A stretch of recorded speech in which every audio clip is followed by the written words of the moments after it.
Tuck Everlasting by Natalie Babbitt. Chapter 1.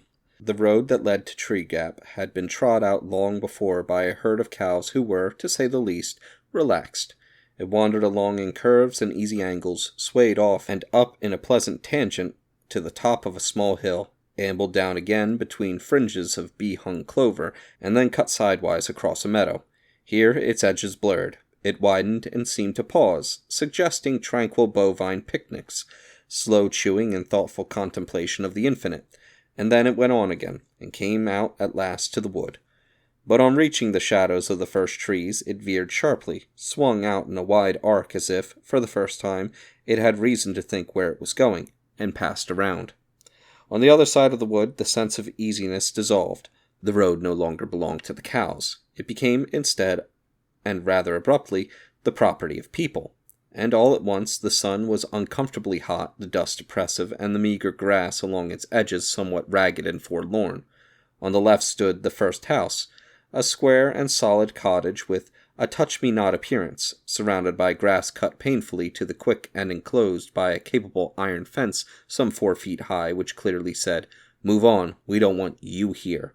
So the road went humbly by and made its way, past cottages more and more frequent but less and less forbidding, into the village. But the village doesn't matter, except for the jailhouse and the gallows. The first house only is important. The first house, the road, and the wood. There was something strange about the wood. If the look of the first house suggested that you'd better pass it by, so did the look of the wood, but for quite a different reason. The house was so proud of itself that you wanted to make a lot of noise as you passed, and maybe even throw a rock or two. But the wood had a sleeping, otherworld appearance that made you want to speak in whispers. This, at least, is what the cows must have thought. Let it keep its peace. We won't disturb it. Whether the people felt that way about the wood or not is difficult to say. There were some, perhaps, who did, but for the most part, the people followed the road around the wood because that was the way it led. There was no road through the wood. And anyway, for the people, there was another reason to leave the wood to itself. It belonged to the Fosters, the owners of the Touch-Me-Not cottage, and was therefore private property in spite of the fact that it lay outside the fence and was perfectly accessible. The ownership of land is an odd thing when you come to think of it. How deep, after all, can it go? If a person owns a piece of land, does he own it all the way down, in ever-narrowing dimensions till it meets all other pieces at the center of the earth?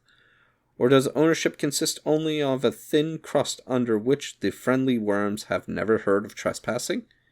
In any case, the wood, being on top, except, of course, for its roots, was owned bud and bow by the Fosters in the Touch-Me-Not cottage, and if they never went there, if they never wandered in among the trees, well, that was their affair. Winnie, the only child of the house, never went there, though she sometimes stood inside the fence, carelessly banging a stick against the iron bars, and looked at it. But she had never been curious about it. Nothing ever seems interesting when it belongs to you, only when it doesn't. And what is interesting anyway, about a slim few acres of trees? There will be a dimness shot through with bars of sunlight, a great many squirrels, and birds, a deep, damp mattress of leaves on the ground, and all the other things, just as familiar, if not so pleasant, things like spiders, thorns, and grubs. In the end, however, it was the cows who were responsible for the wood's isolation, and the cows, though some wisdom they were not wise enough to know what they possessed, were very wise indeed. If they had made their road through the wood instead of around it, then the people would have followed the road. The people would have noticed the giant ash tree at the center of the wood, and then, in time, they'd have noticed the little spring bubbling up among its roots in spite of the pebbles piled there to conceal it.